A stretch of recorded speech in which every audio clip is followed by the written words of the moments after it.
तो गाइस आप लोग कैसे हो? उम्मीद करता हूँ आप लोग सही होंगे गाइस। तो आप जुड़ चुके हैं फिर से सनी के रिव्यू चैनल में। तो आप सबका स्वागत है गाइस। आप सब कैसे हो? तो गाइस आज फिर से एक मूवी का रिव्यू लेकर आए हैं गाइस, सुपर हिट मूवी का, खेसारी लाल यादव का। लेकिन इस मूवी को देखना चाहिए या नहीं देखना चाहिए, कुछ थोड़ा डिफरेंस लग रहा है, क्योंकि इस मूवी की जो एडिटिंग है वो थोड़ा कम हुई है और इस कहानी में भी थोड़ा उतना खास नहीं है। लेकिन इस मूवी का रिव्यू करने वाला गाइस।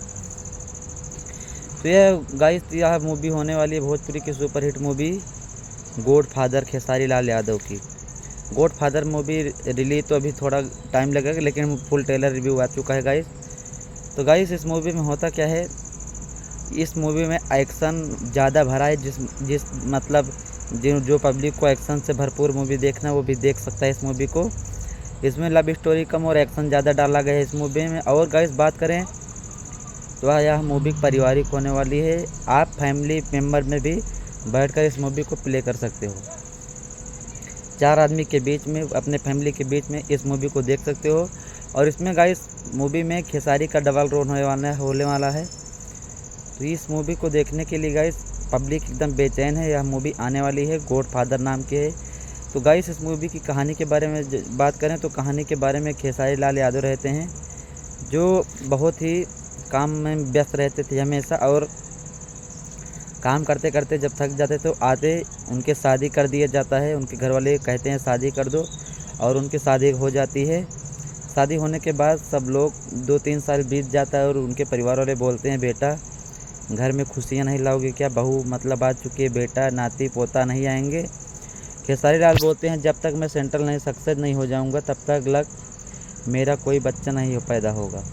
तो यह बोलते हैं, फैमिली वाले थोड़ा गुस्सा हो जाते हैं, लेकिन बोलते हैं चलो कोई बात नहीं है, जैसे तुम्हारी मर्जी है वैसे करो, लेकिन आराम से करो।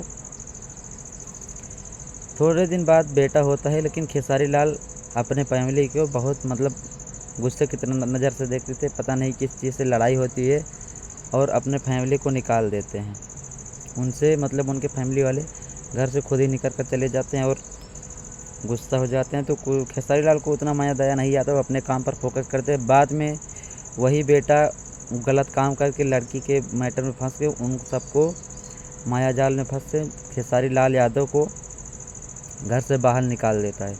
तो खेसारी लाल यादव बोलते हैं या मेरे परवरिश में कमी है, या मेरे संस्कार में कमी है, या मुझ में कमी है, किस लिए कमी है?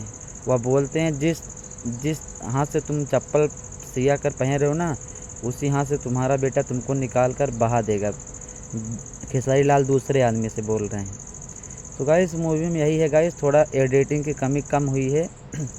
बाकी जो गोली चल रही है वो साफ दिख रहा है एडिटिंग हुई है। और एक जगह और कमी कर दी है, जो कंटेनर के पीछे बुलेट ले जा रहे हैं खेसारी लाल यादव, उसमें स्प्लेंडर का म्यूजिक डाल दिए हैं। बुलेट का आवाज़ तड़तड़ तड़तड़ होना चाहिए, वो थोड़ा स्प्लेंडर का आवाज़ ही नहीं निकल रहा है। इस मूवी में थोड़ा एडिटिंग की भी कमी है। बाकी इस मूवी को आप फैमिली मेम्बर में भी बैठ कर देख सकते हो गाइस। ज़्यादा इसमें एक्शन है, पारिवारिक मूवी है गाइस। ज़्यादा इसमें एक्शन से भरपूर मूवी है और इसमें लव स्टोरी बहुत ही कम है, रोने धोने वाली बहुत ही कहानी कम है गाइस। अगर आप मूवी को देखना चाहते हो तो देख सकते हो। बाकी मूवी तो सही है, बाकी एडिटिंग में थोड़ा कमी है। बाकी इस मूवी को देखने के लिए गाइस चैनल को सब्सक्राइब कर लो, ताकि फुल रिव्यू लेकर आ जाऊँ जल्दी से और आप सबको कहानी समझ में आ जाए। अभी तो फुल रिव्यू नहीं लाया हूँ, फुल ट्रेलर रिव्यू आया था। बाकी फुल मूवी रिव्यू लेकर आने में समय लगता है गाइस। आप लोग कमेंट करो फुल मूवी लेकर रिव्यू आऊँ या ना आऊँ। बाकी तब तक के लिए चैनल को सब्सक्राइब कर लो, ऐसे ही रिव्यू लाता रहूँगा गाइस। फिर से मिलते हैं नेक्स्ट वीडियो में, तब तक के लिए बाय बाय, सब्सक्राइब में गाइस।